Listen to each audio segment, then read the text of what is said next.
me forever on fire. ದೇವೇಗೌಡರ ಸಹಕಾರಿ guest ಹೌಸನ್ನು ಬಿಡಲಿಲ್ವಾ Prajwal Revanna? ತನ್ನ ಹೀನ ಕೆಲಸಗಳಿಗೆ, ತನ್ನ ನೀಚ ಕೃತ್ಯಗಳಿಗೆ, ತನ್ನ ಅಸಹ್ಯ ಕೃತ್ಯಗಳಿಗೆ ದೇವೇಗೌಡರು ಮಾಜಿ ಪ್ರಧಾನಿಗಳು ಅವರ ಸರ್ಕಾರಿ ಗೆಸ್ಟ್ ಹೌಸ್ ಇರುತ್ತಲ್ಲ, ಅಲ್ಲಿಯೂ ಕೂಡ ಪ್ರಜ್ವಲ್ ರೇವಣ್ಣ ಅಸಹ್ಯ ಕೆಲಸವನ್ನು ಮಾಡಿಬಿಟ್ನ ಅಂತ. ಮಾಜಿ ಪ್ರಧಾನಿಗಳಿಗೆ ಸರ್ಕಾರಿ ಅತಿಥಿ ಗೃಹವನ್ನು ಒಂದು ಕಡೆ ಕೊಟ್ಟಿದ್ದರು. ಈ ಅತಿಥಿ ಗೃಹದಲ್ಲೂ ಬಂದ ಮೊಮ್ಮಗ, ದೇವೇಗೌಡರ ಹೆಮ್ಮೆಯ ಮೊಮ್ಮಗ ಇದ್ದಾನಲ್ಲ ಪ್ರಜ್ವಲ್ ರೇವಣ್ಣ, ಅಲ್ಲಿಗೂ ಬಂದ. ಇವನು ಬಂದೇನು ಮಾಡ್ದ? ಅಲ್ಲೂ ಕೂಡ ಅನಾಚಾರ ನಡೆಸಿದ್ದಾನೆ ಇವನು. JDS ಮಾಜಿ ಜಿಲ್ಲಾ ಪಂಚಾಯತಿ ಸದಸ್ಯೆ, JDSನ ಜಿಲ್ಲಾ ಪಂಚಾಯಿತಿಯ ಮಾಜಿ ಸದಸ್ಯೆ ಇದ್ದಾರಲ್ಲ, ಅವರ ರೇಪ್ ಕೇಸ್ ಇದು. ಇಲ್ಲಿ 4 ಪ್ರಕರಣಗಳು ದಾಖಲಾಗಿರಬೇಕು. ಒಂದೊಂದು ಪ್ರಕರಣವನ್ನು ಕೂಡ ಇದೀಗ ಪೊಲೀಸರು ಚಾರ್ಜ್ ಶೀಟ್ನ ಮೂಲಕವಾಗಿ ಎಳೆಯಾಗಿ ಬಿಚ್ಚಿಡ್ತಾ ಇದ್ದಾರೆ. ಇಲ್ಲಿ ಬಂದಿರೋ ಆರೋಪ ಏನು ಅಂತ ಹೇಳಿದ್ರೆ, JDSನ ಜಿಲ್ಲಾ ಪಂಚಾಯಿತಿಯ ಮಾಜಿ ಸದಸ್ಯೆ ಇದ್ದಾರಲ್ಲ, ಅವರ ರೇಪ್ ಮಾಡಿದ್ದೆಲ್ಲಿ ಅಂದರೆ HD ದೇವೇಗೌಡರ ಗೆಸ್ಟ್ ಹೌಸ್ನಲ್ಲಿ ಅಂತ. ರೇಪ್ ಮಾಡಿದ್ದೇ HD ದೇವೇಗೌಡರು ಮಾಜಿ ಪ್ರಧಾನಿಗಳು ಅವರ ಗೆಸ್ಟ್ ಹೌಸ್ನಲ್ಲಿ. ಎಂಥ ತಾತ ಎಂಥ ಮೊಮ್ಮಗ ಅಂತ ಪ್ರಶ್ನೆ ಇಲ್ಲಿ. ಅಂಥ ಘನ ಹುದ್ದೆಯಲ್ಲಿ ದೇಶವನ್ನೇ ಆಳದಂಥವರು ದೇವೇಗೌಡರು, ಕರ್ನಾಟಕದ ಹೆಮ್ಮೆ ಮಾಜಿ ಪ್ರಧಾನಿಗಳು, ಹರದನಹಳ್ಳಿಯ ದೇವೇಗೌಡರು. ಅಂಥ ದೇವೇಗೌಡರಿಗೆ ಒಂದು ಸರ್ಕಾರಿ ಅತಿಥಿ ಗೃಹ ಅಂತ ಕೊಟ್ಟಿದ್ರೆ, ಗೆಸ್ಟ್ ಹೌಸ್ ಅಂತ ಕೊಟ್ಟಿದ್ರೆ, ಆ ಗೆಸ್ಟ್ ಹೌಸ್ನಲ್ಲಿಯೂ ಕೂಡ ಪ್ರಜ್ವಲ್ ರೇವಣ್ಣ ಒಂದು ಅತ್ಯಾಚಾರವನ್ನು ಮಾಡಿದ್ದಾನೆ ಜಿಲ್ಲಾ ಪಂಚಾಯಿತಿಯ ಮಾಜಿ ಸದಸ್ಯೆ ಮೇಲೆ. 3ನೇ ಅತ್ಯಾಚಾರದ ಕೇಸ್ ಇದು. 3ನೇ ರೇಪ್ ಕೇಸಲ್ಲಿ ಪೊಲೀಸರು ಕೊಟ್ಟಿರ್ತಕ್ಕಂಥ ಆರೋಪ ಇದು, ಹೇಳಿರ್ತಕ್ಕಂಥ ಆರೋಪ, ಬೆಚ್ಚಿ ಬೀಳಿಸುವಂಥ ಅಂಶ ಇದು. ತಾತನ ಗೆಸ್ಟ್ ಹೌಸ್ನಲ್ಲಿ ಮೊಮ್ಮಗ ಮೋಜು ಮಾಡಿರೋದಿದು. ಮೋಜೋ, ಭೀಭತ್ಸವೋ, ಭೀಕರವೋ, ಅಸಹ್ಯವೋ, ಹೊಲಸೋ, ಹೆಣ್ಣುಮಕ್ಕಳ ಅಸಹಾಯಕತೆಯನ್ನು ಬಳಸ್ಕೊಳ್ಳೋದು, ಅವರಿಗೆ ಹೆದರಿಸೋದು, ಬೆದರಿಸೋದು, ಒಟ್ಟಿನಲ್ಲಿ ತನ್ನ ಕಾಮತೃಷೆ ತೀರಿಸಿಕೊಳ್ಳುವ ಸಲುವಾಗಿ ಈತನಿಗೆ ಯಾವ ಜಾಗ ಆದರೂ ಪರವಾಗಿಲ್ಲ.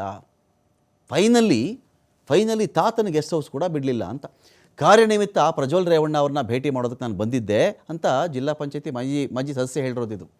ಏನೋ ಕೆಲಸ ಇತ್ತು, ರೇವಣ್ಣ ಅವ್ರನ್ನ ನಾನು ಮೀಟ್ ಮಾಡಬೇಕಾಗಿತ್ತು. ಪ್ರಜ್ವಲ್ ರೇವಣ್ಣ ಅವ್ರನ್ನ BCM ಹಾಸ್ಟೆಲಲ್ಲಿ ಸೀಟ್ ಕೊಡಿಸ್ತಕ್ಕಂಥ ಒಂದು ವಿಚಾರ ಇತ್ತು. ಏನೋ ಒಂದು ಮಾತು ಹೇಳಿದ್ರೆ ಒಬ್ಬರಿಗೆ ಸೀಟ್ ಸಿಗುತ್ತೆ ಅಂತ ನಾನು ಬಂದಿದ್ದೆ. ಜನರೆಲ್ಲ ಹೊರಟುಬಿಟ್ರು. ಆಗೇನು ಮಾಡ್ದ ಪ್ರಜ್ವಲ್ ರೇವಣ್ಣ?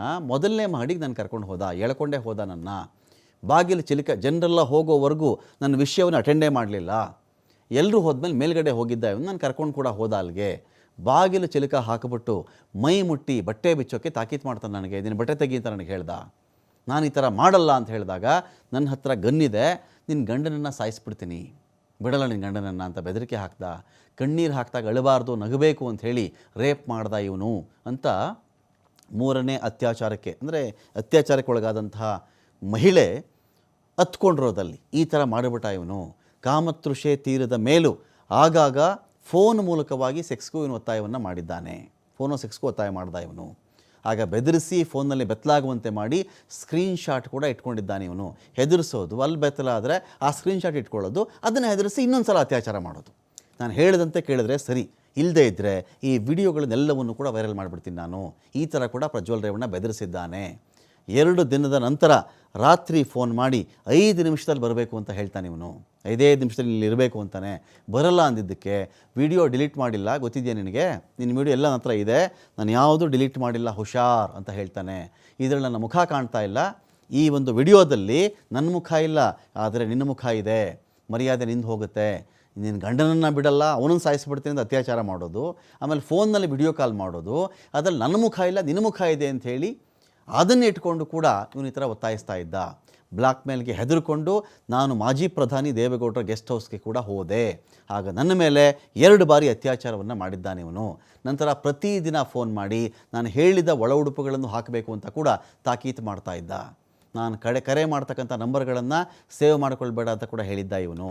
2020ಇಂದ 2023 ಇಲ್ಲಿಯ ಡಿಸೆಂಬರ್ವರೆಗೂ, 2023 ಡಿಸೆಂಬರ್ವರೆಗೂ ಕೂಡ ಹಲವಾರು ಬಾರಿ ಇದೇ ಥರ ಹೆದರಿಸಿ ಅತ್ಯಾಚಾರ ಮಾಡಿದ್ದಾನೆ.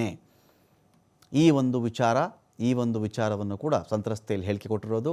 ಆದರೆ ಸಂತ್ರಸ್ತೆಯ ನಗ್ನದೇಹದ ವಿಡಿಯೋ ಚಿತ್ರೀಕರಿಸಿದಂಥ ಮೊಬೈಲ್ ಬಗ್ಗೆ ಇದುವರೆಗೂ ಪ್ರಜ್ವಲ್ ರೇವಣ್ಣ ಬಾಯ್ಬಿಟ್ಟಿಲ್ಲ. ಯಾವ ಮೊಬೈಲಲ್ಲಿ ಇದನ್ನು ಸೆರೆ ಹಿಡಿದಪ್ಪ ನೀವು ಅಂತ ಕೇಳಿದ್ದಕ್ಕೆ ಮೊಬೈಲ್ ಬಗ್ಗೆ ಪ್ರಜ್ವಲ್ ರೇವಣ್ಣ ಮಾತಾಡಿಲ್ಲ.